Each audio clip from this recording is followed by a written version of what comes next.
wa nasta'inuhu wa nastaghfiruh wa na'udzu billahi min syururi anfusina wa min sayyiati a'malina may yahdihillahu fala mudhillalah wa may yudlil fala hadiyalah.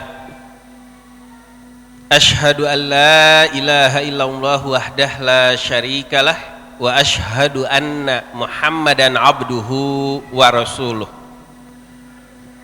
Allahumma sholli wa sallim ala sayyidina Muhammadin wa ala ali sayyidina Muhammadin kama shallaita wa sallam ta'ala sayyidina Ibrahim wa ala ali sayyidina Ibrahim fil alamin innaka Hamidum Majid.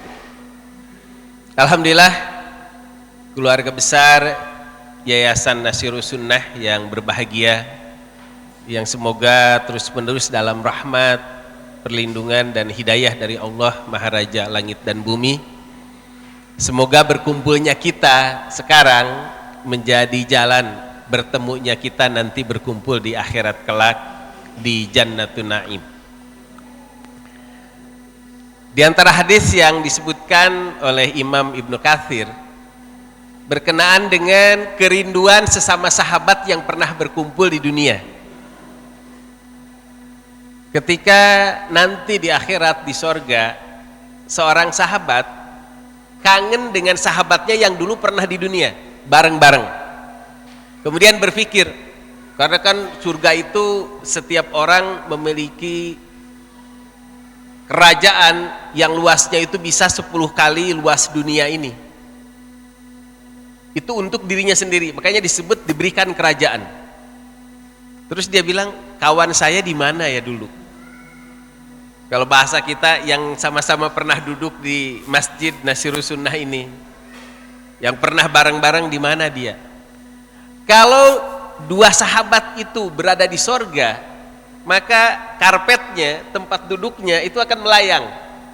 Ini cara digambarkan 14 abad yang lalu. Ya tentu saja sorga itu kan sesuatu yang tidak bisa dilihat oleh mata sekarang. Keindahannya, kecanggihannya, demikian juga segala sesuatunya. Hanya bayangan 14 abad yang lalu begitu. Itu melayang, terbang tempat duduknya. Kemudian bertemulah dua orang yang pernah jumpa di dunia itu di sebuah pohon yang sangat besar yang naungannya kuda berlari 100 tahun itu tidak lewat. Saking besarnya. Duduk di bawah pohon yang rimbun itu sudah menenangkan hati. Kemudian bertemulah dua sahabat itu di sana. Kemudian mereka berangkulan melepaskan kangennya dan mengatakan, saudaraku, tahukah kamu yang membuat kita diampuni Allah, yang membuat kita dapat rahmat Allah adalah ucapan kita yang demikian dan demikian.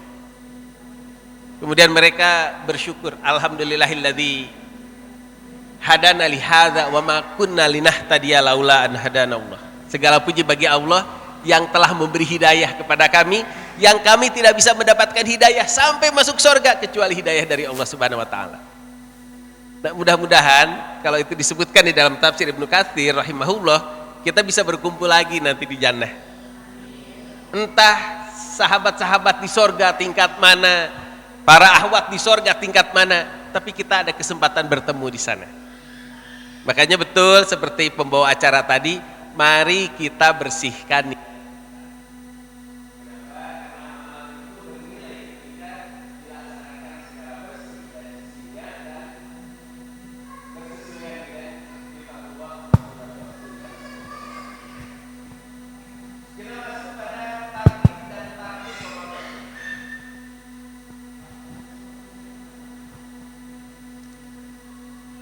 Kalau kita bicara targhib, tarhib, bagi yang sudah terbiasa di pesantren itu tidak masalah.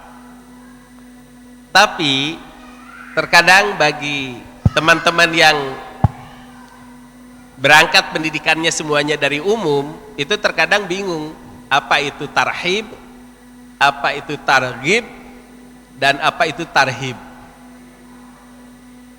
Nah, kita akan coba mulai membahas dari ini supaya secara keilmuan juga jelas. Ya sama, kita juga belajar, saya juga belajar.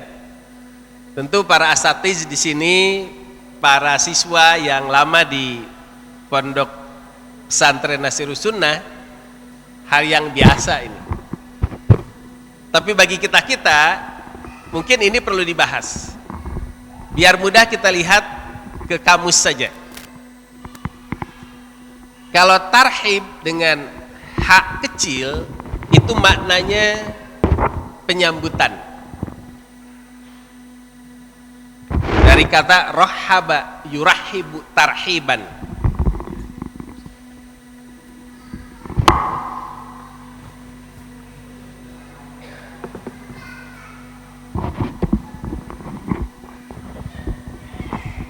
Gini. Tuh. Betul ya, kayak tadi.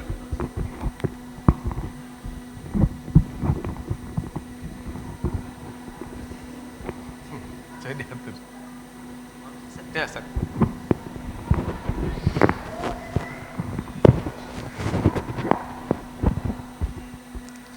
Alhamdulillah.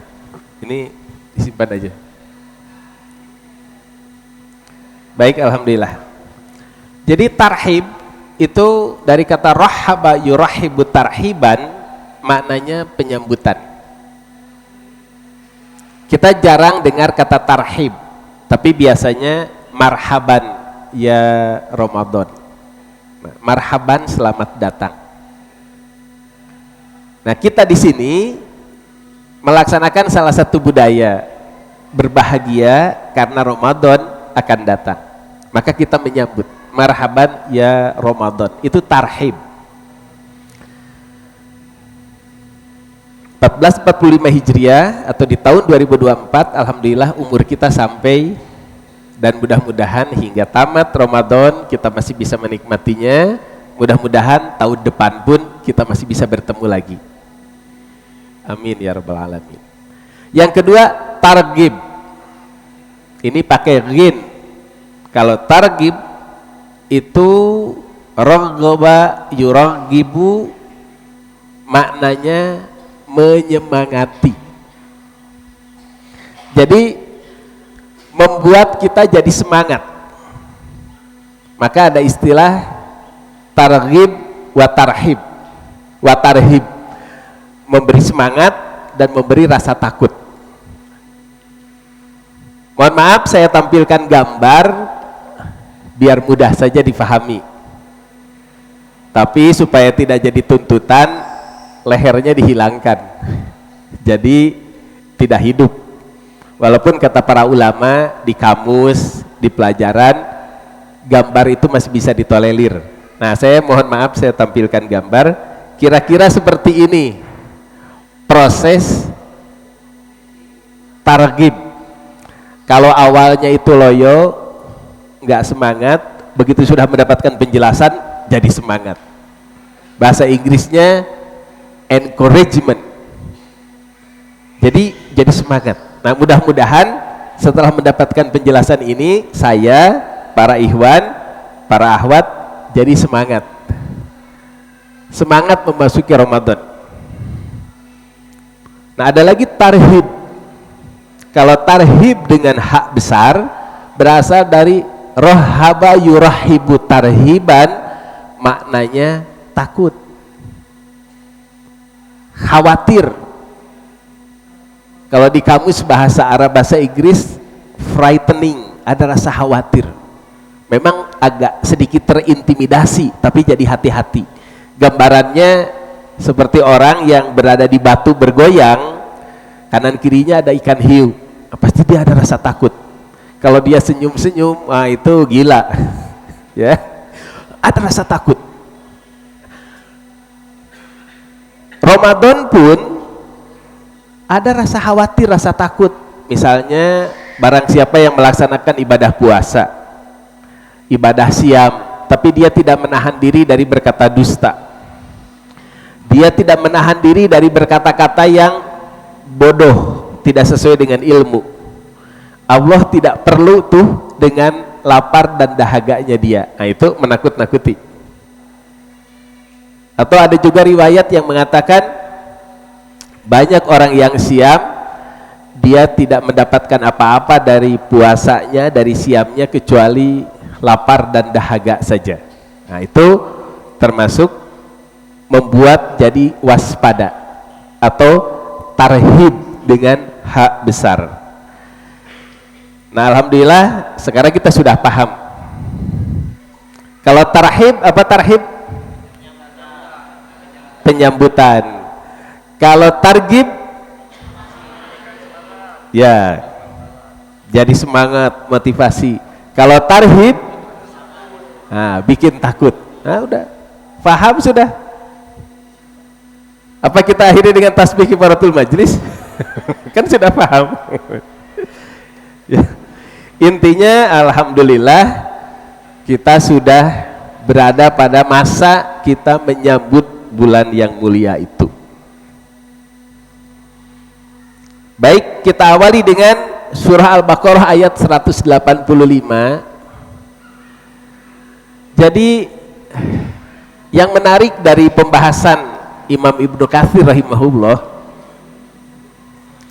berkenaan dengan ibadah siam itu bukan hanya perintahnya, bukan hanya fikihnya, tapi tema utama bulan itu pun disebutkan.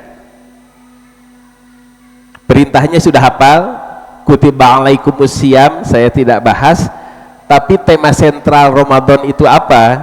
Kita coba bahas sekarang. A'udzubillahi minasyaitonir rajim. Syahrul Ramadan alladzi unzila fihi al-Qur'an hudal linnas wa bayyinatin minal huda wal furqan. Bulan Ramadan itu adalah bulan diturunkannya Al-Qur'an.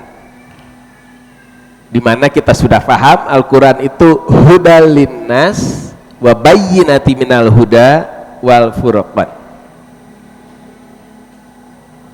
Nah, dalam penjelasannya Imam Ibnu Katsir mengatakan Allah memuji bulan Ramadan bukan hanya karena diturunkan Al-Quran di bulan Ramadan saja, tapi menurut catatan beliau Imam Ibnu Katsir, kita merujuk pada pendapat beliau, bahkan seluruh kitab-kitab dari Allah Subhanahu wa Ta'ala diturunkan pada para nabi itu juga di bulan Ramadan.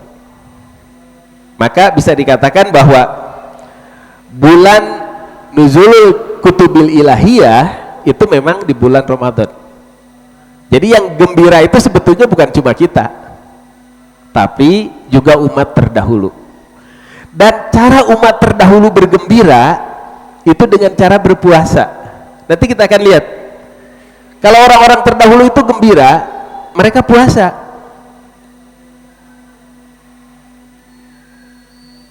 Nabi Zakaria gembira punya anak, berpuasa.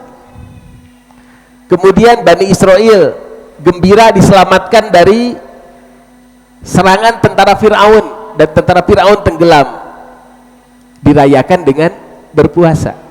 Jadi puasa atau siam itu cara umat Islam dari semenjak dahulu, karena kita meyakini sejak zaman Nabi Adam sampai zaman Nabi Muhammad SAW din yang diturunkan adalah dinul Islam.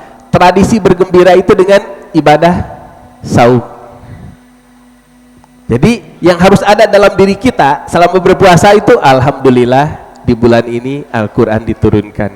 Seneng banget nih, alhamdulillah bulan ini Al-Quran diturunkan. Makanya banyak dibaca, makanya banyak dipelajari, makanya banyak didoakan agar kita hidup itu duru ma'a kitabillahi haitsuma daro, berputarlah bersama dengan kitab Allah. Bagaimanapun Al-Quran itu berputar, tapi kita bersama dengan Al-Quran. Jadi sangat penting kita bergembira di bulan Ramadan karena Al-Quran diturunkan.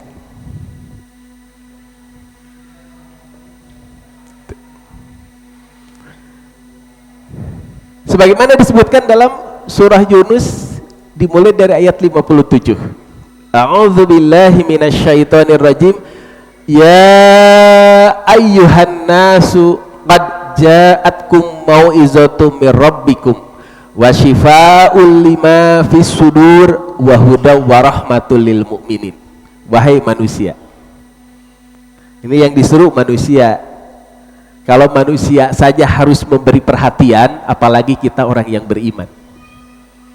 Kalau manusia saja diberi peringatan, apalagi kita yang sudah mendengar seruan itu. Sungguh telah datang kepadamu mau'izah, pelajaran yang ada dalam Al-Quran, syifa, bahkan penyembuh bagi semua penyakit yang berada di dalam dada, wahuda warahmalil mu'minin, petunjuk dan rahmat bagi orang yang beriman. Yang disebut dengan warahmatul lil mu'minin di dalam tafsir Al-Baghawi itu disebutkan nikmat yang diberikan kepada kita, karena nikmat itu sangat kita harapkan. Sampai dikatakan kalau raja dengan raja memberi hadiah itu tidak dikatakan merahmati. Mengapa? Karena si raja pun tidak mengharap hadiah. Tapi kalau kita itu sangat berharap perlindungan, kasih sayang, perhatian dari Allah Subhanahu wa taala, maka karena kita berharap, pemberiannya itu disebut rahmat. Nah, pertanyaannya, betulkah kita berharap pada Quran? Betulkah kita berharap hidup itu bisa menjalankan Quran? Betulkah kita berharap ingin menjalani jalan yang ditunjuki Quran? Kalau kita berharap, maka Anda mendapat rahmat. Tapi kalau di bulan Ramadan itu suasana hati kita terhadap Quran tidak menyala-nyala, penuh harapan, ingin memperjuangkan Quran dan hidup bersama Quran, ya bagaimana Allah memberi rahmat, Anda pun ternyata tidak berharap.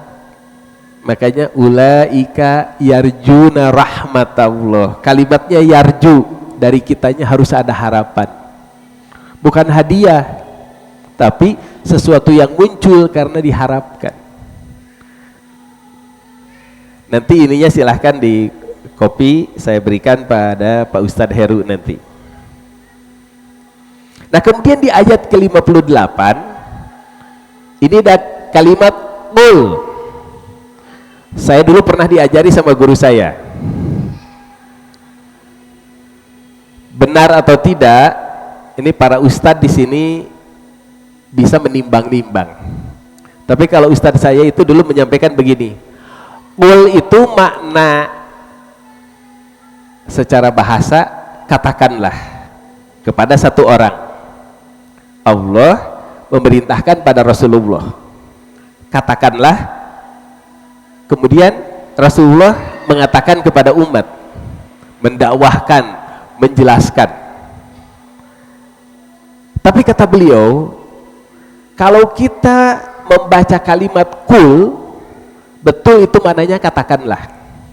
Tapi untuk diri kita harus dipahami, jadikan prinsip. Seakan-akan Rasul mengatakan pada kita dan kita jadikan prinsip apa yang dikatakan Rasulullah itu. Pokoknya setiap ada kalimat qul buat kita itu harus jadi prinsip kita.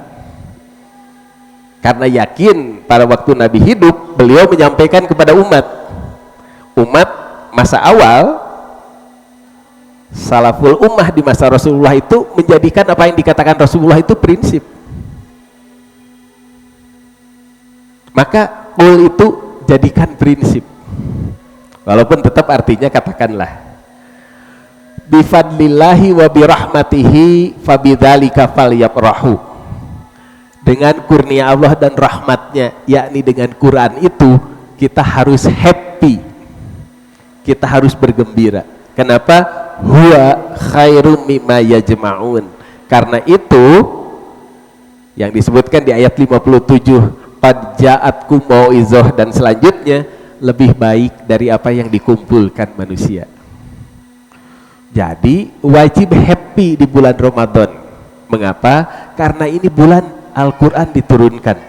Karena ini adalah obat bagi semua penyakit di dalam hati kita, detox untuk semua penyakit ruhaniah kita. Wajib happy. Bagaimana tidak bahagia melewati bulan Ramadan ini man soma ramadhana imana wahtisaba ghufira lahu ma taqaddama min dzambih. Pengampunan atas semua dosa itu diberikan pada orang yang menjalani Ramadan ihtisaban, mencari rahmat Allah, mengharap pahala dari Allah, mengharap wajah Allah. Ya harus bahagia. Bahagianya itu bukan bahagia hanya sekedar berbukanya, tapi Quran diturunkannya.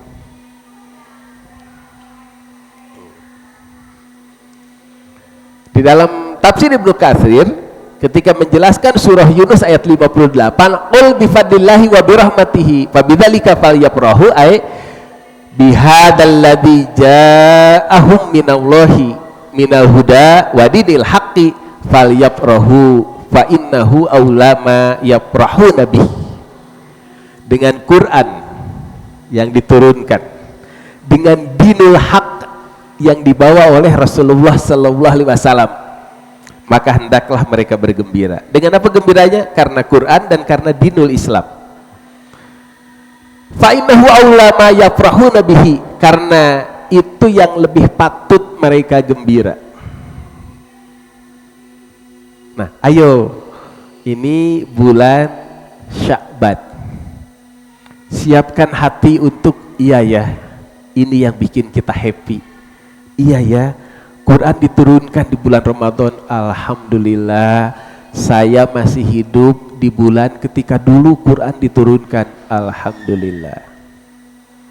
Kata para ulama, Quran diturunkan di bulan Ramadan itu dari pembendaharaan Allah di Arasy hingga ke langit dunia. Itu turun sekaligus. Adapun turun kepada Rasulullah itu selama masa 22 tahun lebih, dari mulai kurun Makkah sampai kurun Madinah.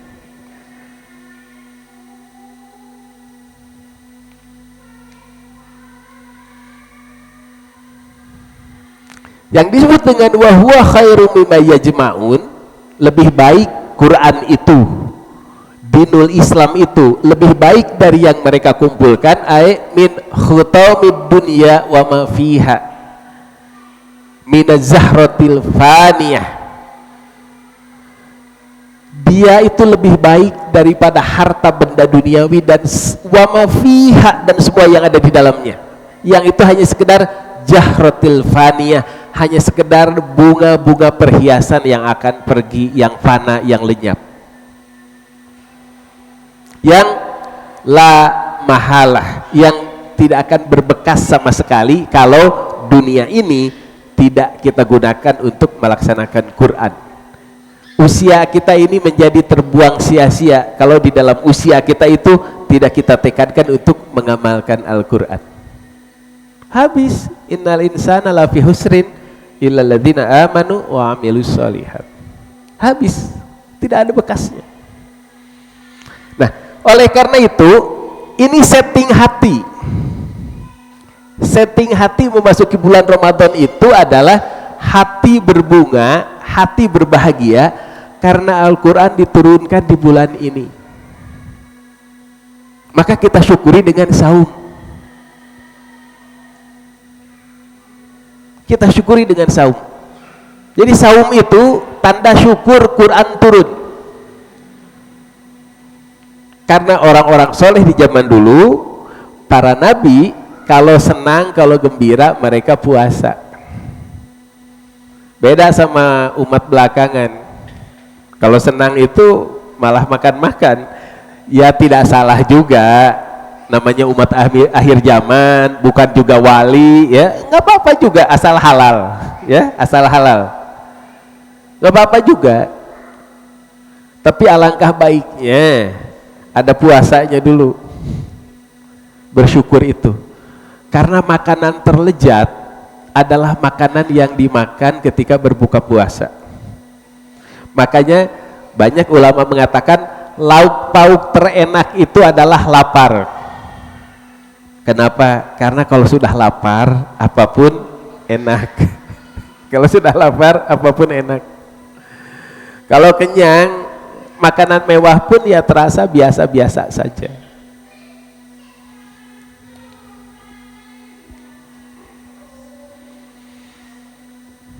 Nah, ini ada ayat tentang hamilnya ibunda Nabi Isa alaihissalam, Maryam. Ketika dikatakan itu, kalau membahas ibunya Nabi Isa itu luar biasa, orang soleh, ya solihah, tidak pernah berpikir untuk berselingkuh, tidak pernah berpikir untuk mesum, dibesarkan di pesantren, tapi harus menanggung sebuah ujian, hamil, tidak ada ayahnya, karena ini mukjizat. Itu kalau zaman sekarang, Masya Allah, muslimah, tidak pernah ada cacatnya, terbina dalam lingkungan yang bagus, tiba-tiba hamil. Stres, depresi, mau menjelaskan juga gimana? Maka solusinya nggak perlu ngomong, diam aja,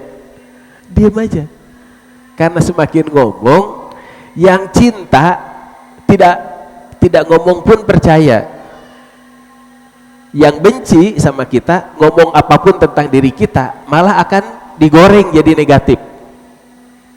Percuma kita membicarakan diri kita. Orang yang cinta, orang yang di pihak kita nggak perlu itu, sudah menerima kita apa adanya. Tapi orang benci, apapun yang kita omongkan tentang diri kita akan dibalik. Maka pada saat itu ketika viral Maryam itu hamil, banyak pertanyaan, jangan ngomong, isyarat saja, cukup tunjukkan pada sang bayi, kan gitu. Nah, ada penterjemahan tentang illa romza, puasa bicara itu, kan beliau puasa bicara, nggak ngomong. Itu ai isyaratan la tastati'un nutqu ma'a annaka sawiyun sahihun. Jadi ya udah nggak usah ngomong, kecuali isyarat, kamu nggak perlu berkata-kata sekalipun kamu sehat. Nah, kenapa demikian? Thumma umira bi kasrati dzikri wa syukri wa tasbihi fi hadhil hal. Kemudian Allah memerintahkan juga bahkan kepada Nabi Zakaria. Nabi Zakaria juga sama kan, disuruh diberi isyarat juga kalau Nabi Zakaria juga. Karena Nabi Zakaria juga sama juga kan, tidak bisa menjelaskan bagaimana setelah sekian lama sudah dikira mandul terus punya anak. Pokoknya pada saat berpuasa itu hendaknya kamu banyak berzikir dan bersyukur dan membaca tasbih. Jadi baik kepada Maryam maupun kepada Zakaria sama. Pada saat berpuasa itu kita bersyukur dengan memperbanyak zikir dan tasbih. Sama. Ini yang terekam pada masa Rasulullah. Ketika Rasulullah hadir di Madinah, dijumpai orang-orang Yahudi sedang berpuasa. Orang Yahudi sedang berpuasa. Puasa Asyura, 10 Muharram. Ditanya, kenapa kalian pada berpuasa? Kalau dalam penjelasan yang panjang, sebetulnya puasa 10 Muharram itu di Mekah juga biasa. Bahkan Rasul pun tanggal 10 Muharram itu juga di Mekah biasa saum. Ada hadis yang menyatakan seperti itu.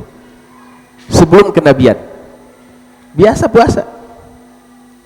Nah, cuma Nabi bertanya itu bukan berarti tidak tahu, mengkonfirmasi. Ternyata di Madinah pun tradisi ini ada. Pengen tahu jawabannya apa. Jadi pertanyaan ini bukan pertanyaan karena tidak tahu, dalam beberapa penjelasan. Nah, jawaban dari orang-orang Yahudi, hadal yaum alladhi azharallahu fihi Musa wa bani Israila ala fir'auna fanahnu nasumuhu ta'ziman lahu. Pada tanggal 10 Muharram itu hari Allah memberikan kemenangan kepada Nabi Musa dan Bani Israel atas Fir'aun. Fir'aun mau menyerang, jadi tenggelam. Maka kami berpuasa untuk mengagungkan, memuliakan Nabi Musa yang seakan-akan, bukan seakan-akan, tokoh sentral yang harus disyukuri kemenangannya. Maka Rasul mengatakan, nahnu aula bi Musa minkum fa amaro bisaumihi. Kami umat Islam lebih utama untuk memuliakan Nabi Musa daripada kalian. Maka Rasul pun memerintahkan berpuasa. Rasul pun memerintahkan berpuasa, sehingga dalam penjelasan yang lebih panjang ada catatan di kitab-kitab ulama. Yang pertama diwajibkan itu saum 10 Muharram. Setelah kutiba alaikumusiyam, kalau tidak salah pada tahun kedua Hijriah, baru 10 Muharram itu jadi sunnah. Yang wajibnya adalah ibadah Ramadan. Tapi asalnya ini gitu. Nah, sedikit penjelasan ini. Jadi Nabi Musa itu melaksanakan hijrah, dan hijrahnya Nabi Musa itu bersama 100.000 umatnya. Makanya disebutkan kisah Nabi Musa tentang hijrahnya itu banyak diturunkan bagi orang-orang yang mempelajari tertib turunnya Al-Quran. Itu banyak di sepertiga akhir fase Makkah, seakan-akan memberikan isyarat, nih Nabi Musa aja hijrah, kamu pun harus bersiap-siap kalau diperintah hijrah gitu. Nah, proses hijrahnya itu cukup panjang. Jadi mulai dari sini, dari Mesir terus melewati ini, kemudian sempat juga melintas ke Saudi Arabia, kalau sekarang, dulu Arabistan, baru naik ke atas sampai ke Palestina. Nah, menurut penelitian terakhir di sini nyebrangnya itu, karena di daerah sini menurut penelitian itu ada di sini itu ada yang, kalau istilah ini teluk itu ada yang sangat dalam, dan ada bagian yang kedalamannya itu relatif dangkal. Itulah cara Allah ya. Jadi pelajaran sampai sekarang. Jadi ketika terjadi angin besar, itu ini menjadi dengan mudah dikeringkan, tersibak itu laut, dan ininya tidak dalam.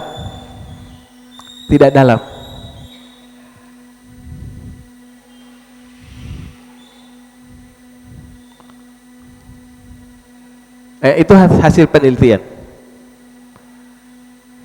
yang terbaru seperti itu. Dan itu terjadi pada tanggal 10 Muharram dan disyukuri. Jadi jangan diartikan, dipikirkan, oh mungkin menyeberangi lautan itu kayak dari Pangandaran sampai Australia itu. Enggak. Hanya di teluk saja. Dan ternyata Allah yang menciptakan bumi tahu daerah mana saja yang bisa dijadikan tempat penyelamatan dengan mukjizat itu. Ternyata memang sudah dipersiapkan sebelumnya. Ada daerah yang seperti ini.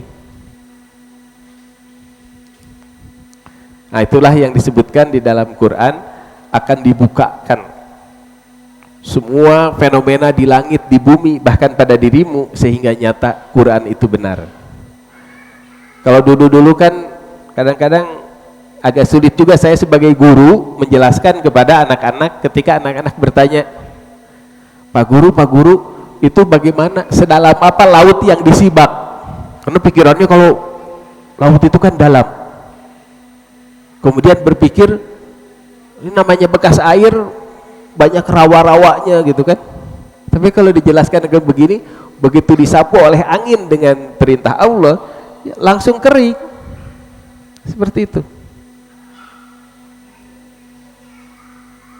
Nah, kemudian hadis riwayat Muslim, Rasul pun merayakan kegembiraan syukur dilahirkan juga dengan berpuasa. Ketika ditanya tentang saum hari Senin, dzaka yaumun wulidtu fihi wa yaumun bu'itsu au unzila alayya fihi. Hari Senin itu hari aku dilahirkan, hari aku diutus, atau pertama turun wahyu itu juga pada hari Senin. Jadi disyukuri, bersyukurnya puasa. Nah, maka kita harus bersyukur. Nah, syukur kita itu berpuasa. Jadi ini yang ingin saya sampaikan, ketika kita ibadah puasa itu harus sambil gembira. Apa yang gembiranya? Alhamdulillah Quran diturunkan. Alhamdulillah Quran diturunkan, dibaca, dipelajari, ditekankan, saya harus hidup bersama Al-Quran. Berkeluarga, ini keluarga saya harus dibawa bareng-bareng mengamalkan Al-Quran. Itu. Ada sebuah hadis. Hadis ini secara kualitas riwayat dhaif. Tetapi ingat, hadis dhaif itu bukan hadis palsu. Jangan sembarangan membuang hadis dhaif hanya karena dhaif. Beda dhaif dengan palsu. Sampai ada bukunya, musibah zaman ini katanya, karena banyak orang yang menyamakan hadis dhaif dengan hadis palsu, sama-sama dibuang.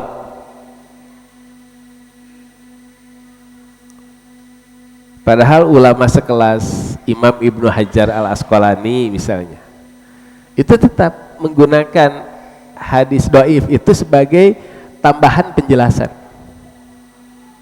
Nah, ini hadis ini juga dhaif, tapi tetap disampaikan karena maknanya benar. Maknanya benar. Sesuai dengan surah Yunus ayat 57 dan 58. Ini nih. Man utiyal Qur'ana fara'a anna ahadan utiya minad dunya afdala. Afdalu mimma utiya. Barang siapa yang dianugerahkan Al-Qur'an, dia alhamdulillah dapat Quran.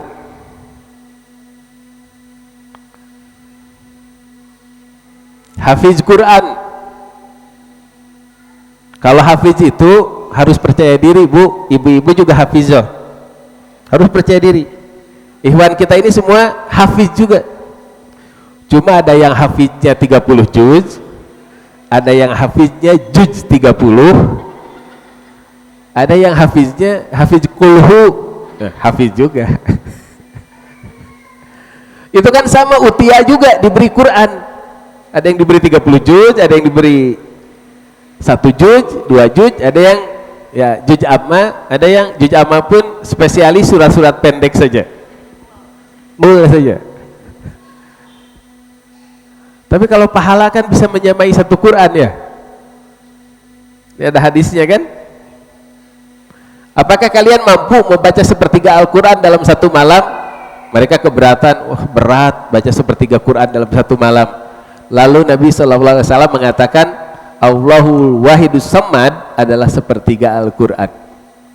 Kalau kita menghayati Al-Ikhlas, surah yang disebut dengan Allah Al-Wahidus Samad, itu setara dengan sepertiga Al-Quran. Kenapa kata para ulama?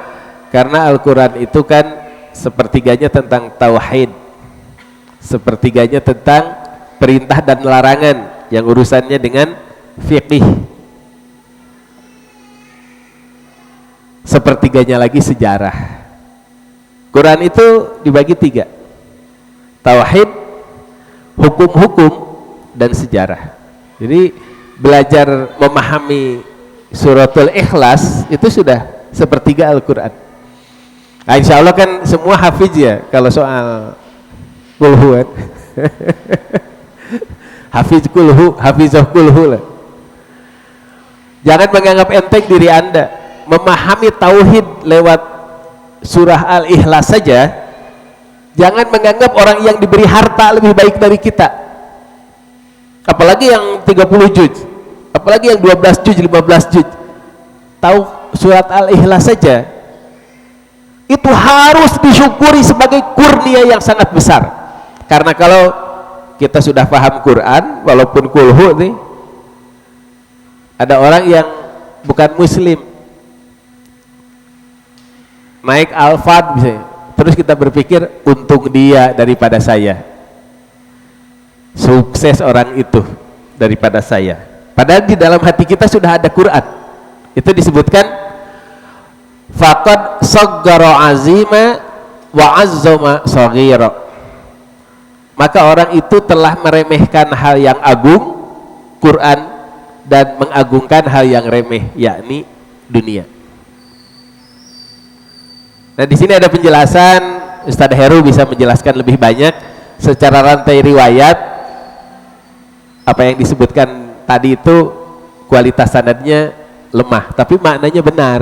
Kembali kepada Quran, fabidzalika falyafrahu. Dengan Quran itu kita harus gembira.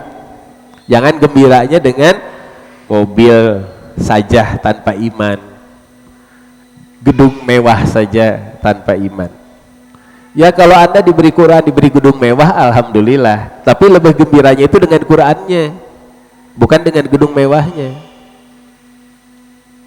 Maka setting hati Ramadan tuh ini gembira memasuki bulan Ramadan, hati berbunga karena di bulan ini Quran turun. Dan kegembiraan itu bisa banyak. Tentang Al-Ikhlas saja itu, walaupun ayatnya hanya 3 ayat ya, seringkali ketika dibahas oleh ulama itu memberikan pengertian-pengertian baru. Saya itu dulu, pengalaman saya sendiri, sempat bingung bagaimana kalau saya ditanya dengan pertanyaan kaum zindik. Kaum zindik itu kalau bahasa sekarang mah komunis, ateis, tapi pura-pura jadi muslim.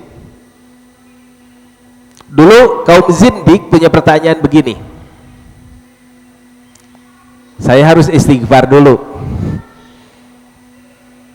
Astagfirullahaladzim, astagfirullah. Ini hanya mencontohkan saja. Kaum zindik itu suka ngetes muslimin dengan kalimat begini, bisakah Allah menciptakan sesuatu yang lebih besar dari dirinya, sehingga saking besarnya apa yang dia cipta sampai Allah pun tidak bisa mengangkatnya. Itu kan pertanyaan skakster. Kalau dibilang nggak bisa Allah menciptakan benda yang begitu besar sampai Allah tidak bisa mengangkatnya, nanti orang jindik akan mengatakan berarti Allah bukan maha pencipta, bikin yang kayak gitu aja nggak bisa. Tapi kalau dibilang bisa, Allah bisa menciptakan apa saja, termasuk benda yang lebih besar daripada dirinya sampai Allah tidak bisa mengangkatnya juga bisa. Oh berarti Allah nggak maha kuat. Nah, itu pertanyaan itu saya dulu sempat stres juga. Ini kalau ada yang nanya kayak begitu sama saya, jawabannya apa? Waktu masih muda, saya tanya juga sama teman-teman, jangan dijawab pakai mulut, jawab pakai ini. Pukul orang yang nanya begitu. Gitu. Oh iya ya, harus dipukul. Tapi kan tidak memuaskan rasa ingin tahu. Ngaji lagi, pas pembelajaran ngaji Aqidatul Awam, ada pembelajaran sifat wajib dan sifat mustahil. Orang yang nanya begitu karena tidak mengerti sifat wajib dan sifat mustahil. Kan sudah jelas mustahil Allah lemah, itu nggak boleh dikonsletkan dengan Allah maha kuat. Allah yang qadirun itu nggak boleh dikonsletkan dengan Allah lemah, karena itu mustahil. Bisakah Allah menciptakan yang dia tidak bisa ngangkat? Itu pertanyaan sudah salah, karena konslet antara bisa dengan tidak bisa, itu konslet. Nah karena pertanyaannya salah, jawaban apapun pasti salah, karena pertanyaannya salah. Oh dapat lagi, oh iya ya, alhamdulillah ini ketemu nih pentingnya belajar sifat 20 untuk biar kita bisa paham bagaimana sifat wajib dengan sifat mustahil itu nggak boleh dikonsletkan. Itu kan sama, bisakah Allah menciptakan Tuhan yang sama dengan dirinya? Nggak bisa. Oh, berarti tidak maha pencipta. Tapi kan itu pertanyaan konslet, karena mustahil. Allah itu ada dua, ada tandingannya, wahdahu la syarikalah. Seneng itu. Tapi sekarang baru-baru ini, belum setahun, saya dapat lagi penjelasan, bikin saya gembira sekali. Kalau ada orang nanya, bisakah Allah menciptakan sesuatu yang lebih besar dari dirinya? Nah, pertanyaan itu salahnya adalah karena tidak paham surah Al-Ikhlas. Pertanyaan yang muncul dari orang yang ulhu saja nggak paham. Kenapa? Qul huwallahu ahad, Allahu somad, lam yalid walam yulad walam yakul lahu kufuwan ahad. Allah itu tidak sama dengan apapun. Kalau sudah ada pertanyaan, bisakah Allah menciptakan sesuatu yang lebih besar dari dirinya, berarti menganggap Allah itu seperti benda, sehingga diukur Allah sebesar ini menciptakan yang lebih besar dari dirinya. Itu sudah salah, karena Allah itu bukan benda. Allah itu walam yakul lahu kufuwan ahad, laisa kamitslihi syai'un. Lebih besar dari dirinya. Besar di sana itu bukan besar benda. Makanya diterjemahkannya dalam bahasa Indonesia agung. Bukan Allah, yang tepat itu bukan Allah maha besar, tapi Allah maha agung. Karena agung itu tidak merujuk kepada ukuran.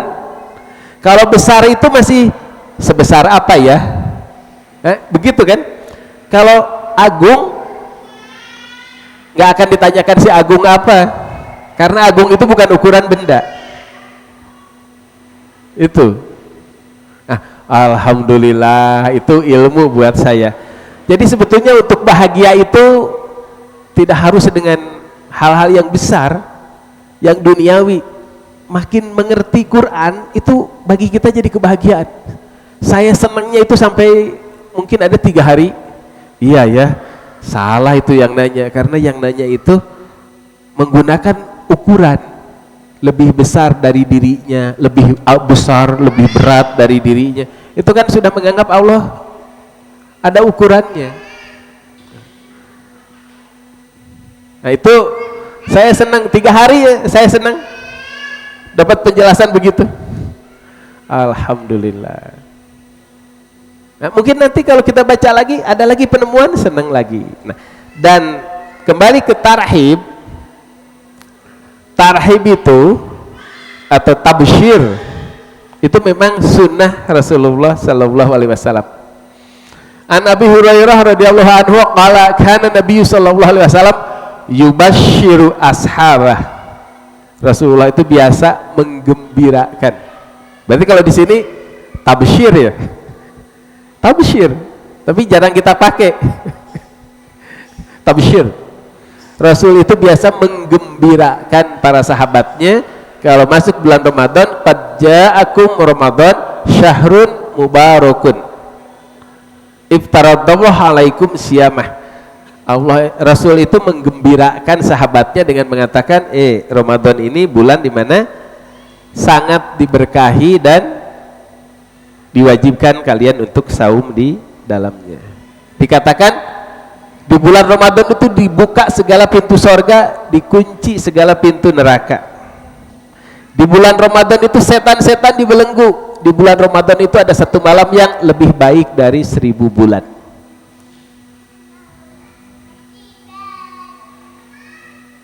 Di dalam riwayat yang lain dikatakan man hurima khairaha faqad hurima. Siapa yang tidak diberikan kepadanya kebaikan di malam itu atau secara keseluruhan di bulan Ramadan juga faqad hurima. Di malam itu Lailatul Qadar ataupun kebaikan Ramadan itu terhalang semuanya. Maka kata para ulama, Hadis ini jadi dasar untuk tahniyah, untuk bersuka cita di bulan Ramadan. Salah satunya karena ada tabsyir dari Rasulullah Sallallahu Alaihi Wasallam yang dikatakan walaika wa kaifa la yubsyirul mu'min bi fathil abwabil jinan. Bagaimana mungkin orang beriman tidak gembira padahal dibuka pintu sorga. Dimaksud dibuka pintu sorga banyak. Salah satu maknanya semua peluang-peluang untuk kita masuk sorga itu lebih terbuka. Peluang kita untuk masuk surga itu lebih terbuka karena setan jin dibelenggu. Jadi dalam penjelasan itu yang namanya setan dibelenggu itu setan jin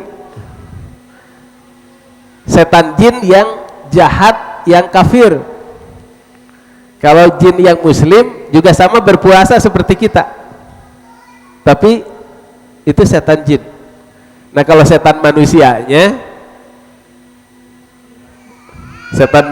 ya tetap harus diwaspadai, dan kita jangan jadi setan manusia ya, jangan setan jinnya diikat, tidak menggoda kitanya yang acting menggantikan peran setan.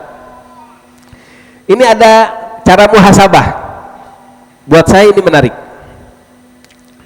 Guru saya pernah mengatakan begini, Pak, Bu, kalau sekarang sholat kita tidak khusyuk, mencek bahasa Sunda mah, orang masih bisa nemelehkeun setan. Kita masih bisa nunjuk setan. Saya digoda setan sampai sholat saya tidak khusyuk. Sekarang. Tapi nanti kalau maghrib tanggal 1 Ramadan, sholat kita nggak khusyuk, bukan digoda setan. Setannya sudah diikat. Tapi itulah saatnya Anda muhasabah. 11 bulan digoda setan untuk tidak khusyuk, sampai sekarang tanpa setan pun otomatis tidak khusyuk. Itu. Bismillah.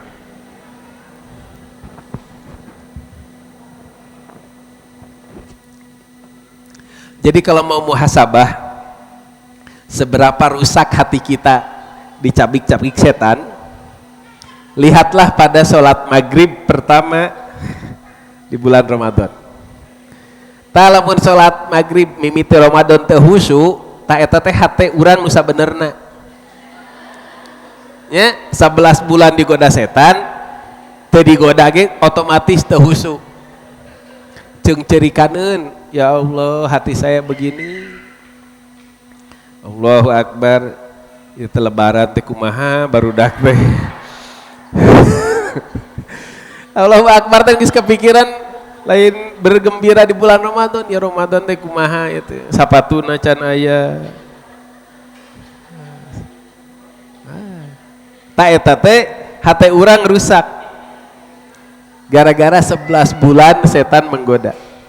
Kalau sekarang kita gampang marah sama anak, ya ibu, gampang marah sama suami, jamedud. Bapak-bapak gampang marah sama istri, sama anak. Kan suka menyesal. Setelah marah kita suka menyesal. Masih bisa nemelehkeun setan. Aduh aing kagoda setan, nyarita nu lain-lain ke pamajikan. Saya tergoda setan, bersikap buruk sama suami. Itu kalau sekarang. Ayo bulan puasa nyarekan budak lak-lak dasar mah lain digoda setan. Ta eta 11 bulan digoda setan. Eueuh setan ge geus jiga setan, urang amek-amekan teh. Jadi lain kasetanan tapi geus jadi setan. Nah, bulan mengusir bekas-bekas pekerjaan setan itu 1 bulan. Gitu.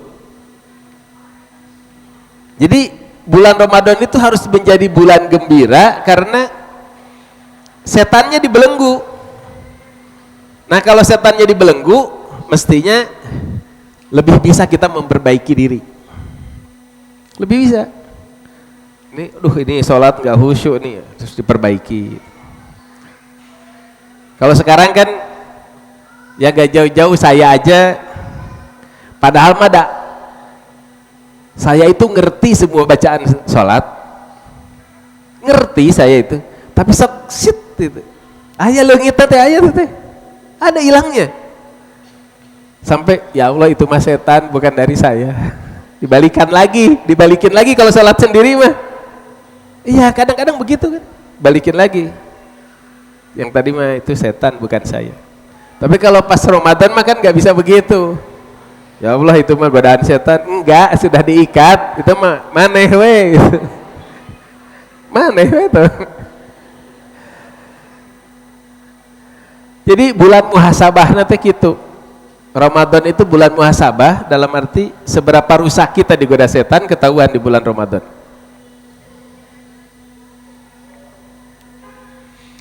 Nah, jadi kembali ke sini.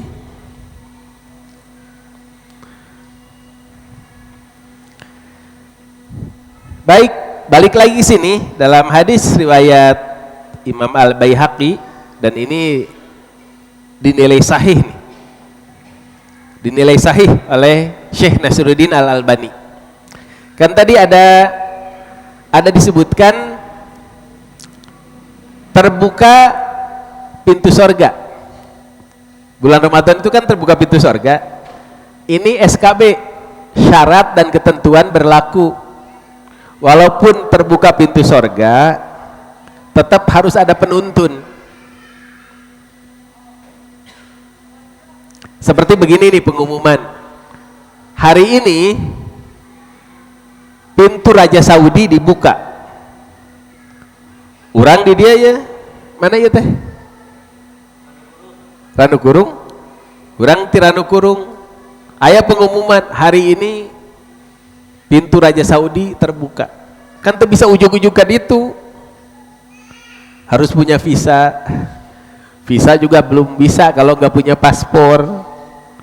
Harus ada buat naik pesawatnya. Baru bisa. Disebutkan pintu Raja Saudi terbuka, tetap aja nggak bisa ke sana. Sama pintu sorga dibuka di bulan Ramadan. Nggak bisa langsung ke pintu surga. Syarat dan ketentuan berlaku. Nah, syaratnya itu kita harus ikut Quran. Nah, di sini.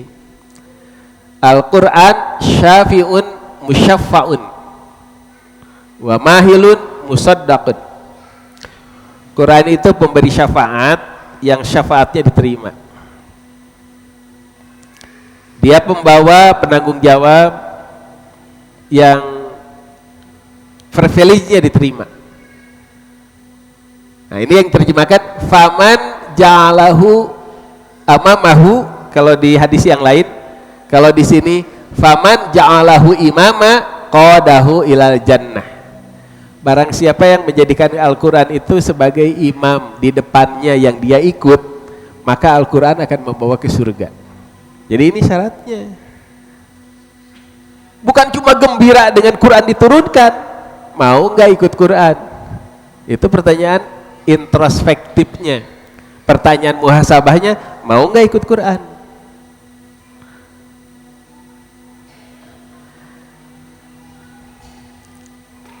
Ada ayat Al-Quran, ini nih. Ini ayat Quran. Jadi seakan-akan Allah itu, indahnya Allah memberikan pelajaran ya. Jadi Allah itu seakan-akan menunjukkan video masa yang akan datang. Video masa yang akan datang. Nah ini videonya. Film masa depan tuh ini. Yauma taral mu'minina wal mu'minati yas'a nuruhum baina aidihim wa bi aimanihim. Pada hari ketika kamu melihat orang mukmin itu ada aura cahayanya. Bahkan bukan cuma sekedar aura, pada waktu itu terlihat memang mukmin itu tubuhnya bercahaya. Ya, di depannya wajahnya bercahaya, di kiri kanannya. Pokoknya mukmin itu seperti lampu yang berjalan, ada cahayanya. Kalau sekarang kan aura. Kalau nanti di sana itu betul-betul cahaya. Nah, ketika itu ada pengumuman, busyrakumul yauma jannatun tajri min tahtihal anharu khalidina fiha dzalika huwal fauzul azim. Ada pengumuman bahagia buat kalian semua. Nih sorga ini itu tempat kenikmatan yang sungai-sungai mengalir di mana-mana, gitu kan? Kalian akan kekal di dalamnya. Sekali masuk sorga, kematian nggak ada lagi, tidak ada sengsara, semuanya senang. Dan itu adalah fauzul azim. Nah, maka orang beriman itu dengan mudah berjalan menuju sorga yang diumumkan tadi. Kenapa? Badannya sendiri bercahaya. Nah, disebutkan di ayat selanjutnya, orang munafik itu mendengar juga seruan itu, tapi di badannya tidak ada cahaya. Jadi ketika orang beriman mah jalannya cepat, kalau berkendaranya cepat karena ada lampunya. Seketika itu orang munafik ketinggalan, hanya melihat rombongan cahaya di depan, sedangkan dirinya gelap, jalanan pun nggak kelihatan. Maka disebutkan di ayat berikutnya, yauma yaqulul munafiquna wal munafiqatu lil ladzina amanu unzuruna naqtabis min nurikum. Pada hari ketika orang munafik yang dengar berita tadi, orang munafik mengatakan kepada orang yang beriman, tunggu, saya ikut cahaya kamu. Jika menurang mah batur gaduh center, batur gaduh obor, orang tegaduh center, tegaduh obor. Katingali kelap kelip, antosan, abdi ngiring caang, karena eta center, karena eta obor. Naqtabis min nurikum, nunut ikut cahayamu. Maka berkata orang yang beriman, qila, dikatakan kepada mereka, irji'u wara'akum paltamisu nuro. Muncik bahasa orang mah, kalau menurut bahasa kita, kami dapat cahaya ini karena kami mengusahakannya di dunia. Ikut Quran, mengamalkan Quran, bergerak bersama Al-Quran, berjuang dengan petunjuk Al-Quran. Nah, kalau kamu ingin dapat cahaya seperti kami, baliklah ke dunia. Ayo amalkan Quran, ayo perjuangkan Quran, ayo berpihak pada Quran. Faltamisu nuro, cari itu cahaya. Itu kan pelecehan, karena dunianya sudah hancur. Kalau digambarkan untuk seketika tercekat, orang munafik itu nggak bisa ngomong karena merasa dulu tidak mengusahakan berjuang bersama Al-Quran sehingga tidak dapat cahaya, nyesel. Tapi kan ini sorga, fauzul azim, akhirnya ngejar era-era oge diudag we tempat cahaya teh. Walaupun nyindir, saya dapat cahaya itu karena dulu di dunia. Kalau kamu mau cahaya, ke dunia lagi, berjuang lagi bersama Quran. Era apa gitu kan teh? Malu dibilang begitu. Tapi ya namanya munafik, nggak tahu malu, mengejar cahaya. Kemudian faduriba bainahum bisuri lahu babun batinuhu fihi rahmah wa zahiruhu min kibalihil azab. Begitu orang munafik mengejar, ada tembok yang menghalangi, sehingga orang munafik tidak bisa mengejar orang beriman yang punya cahaya. Nah, tembok itu di dalamnya rahmat bagi orang yang beriman, dan di luarnya azab bagi orang munafik. Ini ayat Quran, video ini bakal ada. Maka bayangkan diri kita termasuk yang bercahaya, berjalan menuju surga, atau nauzubillah min dzalik termasuk yang tidak bercahaya badannya. Nah, di sini pentingnya ikhlas beramal. Amal ikhlas itu harus pertama untuk syukur. Yang kedua, kalaupun ada istilah egois, untuk kepentingan diri kita saja. Kita beramal karena Allah, sehingga Allah tumbuhkan cahaya pada diri kita. Sebab kalau amal kita tidak ikhlas, nggak ada cahayanya. Nggak ada. Jadi kita berpihak pada Quran, berusaha mempelajari Quran, menghafalkan Al-Quran, berjuang bersama Al-Quran, berpihak pada Al-Quran. Itu terasanya bedanya itu nanti di akhirat. Ada yang badannya bercahaya, ada yang tidak bercahaya. Mau yang mana silahkan. Nah, makanya SKB syarat dan ketentuannya berlaku, terbuka pintu sorga itu dari sekarang. Mari kita berjuang itu bersama dan sesuai dengan petunjuk Al-Quran yang prakteknya mengikuti praktika sunnah Rasulullah Sallallahu Alaihi Wasallam. Sebab kalau tidak begitu nggak dapat cahaya, nggak dapat cahaya. Nah, makanya disebutkan dalam riwayat yang lain, sama hadis ini lemah juga, tapi ini supaya mudah aja lah, makanya tidak disebutkan sabda Rasul, riwayat saja. Jadi kalau saya sebut riwayat itu untuk diambil pelajarannya saja. Kalau saya katakan Rasul bersabda, insya Allah itu hadis itu sahih. Di sini ada riwayat ma min syafi'in afdalu manzilihi indallahi ta'ala minal Qur'an la nabi wala malik wala ghairuh wala malak, bukan malaikat, maaf, salah itu aja. Tidak ada pemberi syafaat yang lebih utama di sisi Allah daripada Al-Quran. Bukan nabi, bukan malak, bukan malaikat, walau gairuh, bukan juga yang lainnya. Karena syarat pertamanya itu ikut Quran.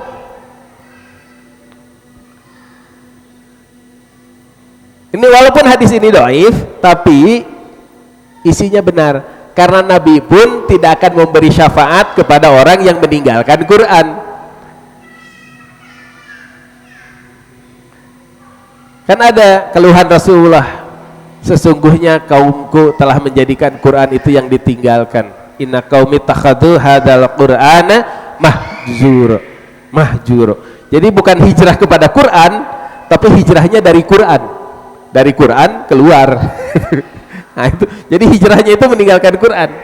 Nah, itu tidak akan dapat syafaat. Yang dapat syafaat itu kalau hijrahnya kepada Quran, kepada sunnah, kepada dinul Islam. Nah, jadi kembali lagi, syarat dan ketentuan itu berlaku. Walaupun pintu sorga dibuka, dalam hadis ini waman ja'alahu khalfahu, barang siapa yang menjadikan Quran itu di belakangnya, dalam riwayat yang lain khalfa zahrihi, saqahu ilan nar, maka Quran akan mendorong orang itu ke dalam neraka. Jadi sikap kita kepada Quran dulu nih, baru dituntun ke surga. Makanya mari kita bergembira kalau kita menyadari kita sudah berpihak pada Quran dan siap mengikuti Al-Quran. Apalagi di bulan Ramadan itu ibarat berkelahi, musuhnya lagi diikat, kita tidak dibelenggu, mestinya kita menang kan.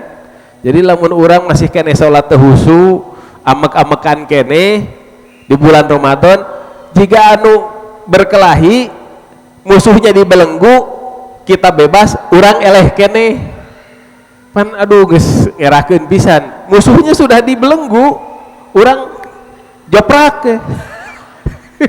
Nah, itu sekarang sholat tehusu masih bisa gagah digoda setan. Engke mah bulan Ramadan sholat culang-cileung tehusu hate nyalahkeun saha, setan lagi diikat, anggar nggak joprak tehusu. Jadi masya Allah, nggak harus bergembira. Nah, makanya kalau tadi temanya gembira bersama keluarga di bulan Ramadan, itu kan temanya. Ayo kita jadikan Ramadan ini menjadi momen pembelajaran Al-Quran, semangat berpihak pada Al-Quran, mencintai Al-Quran, di keluarga-keluarga kita. Di keluarga-keluarga kita. Sehingga ya tadi settingnya kembali ke sini. Setting hatinya itu mesti masuk bulan Ramadan tuh alhamdulillah Quran diturunkan dan saya harus berpihak pada Al-Quran. Saya siap menjalankan Al-Quran diterangi oleh sunnah Rasulullah SAW, mengikuti bagaimana para ulama salaf untuk memahaminya, dan anak-anak saya juga harus begitu. Anak-anak saya juga harus begitu. Istri saya juga harus begitu. Suami saya juga harus begitu. Jadi harus seperti ini.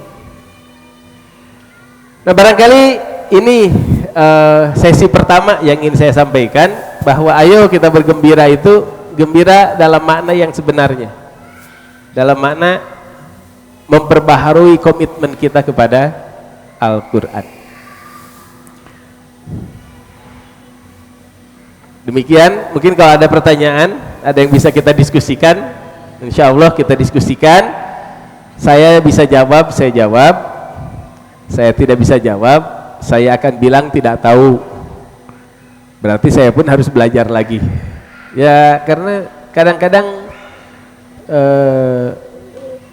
justru dengan pertanyaan itu kita jadi sama-sama belajar. Atau kalau ada yang lebih dulu tahu, ya silahkan jawab. Ya, karena Islam ini bukan milik seseorang. Islam ini milik kita semua. Dan kita juga sama-sama sambil belajar. Aqulu qouli hadza astaghfirullah li wa lakum. Ini untuk sementara, silahkan kepada Pak pembawa acara.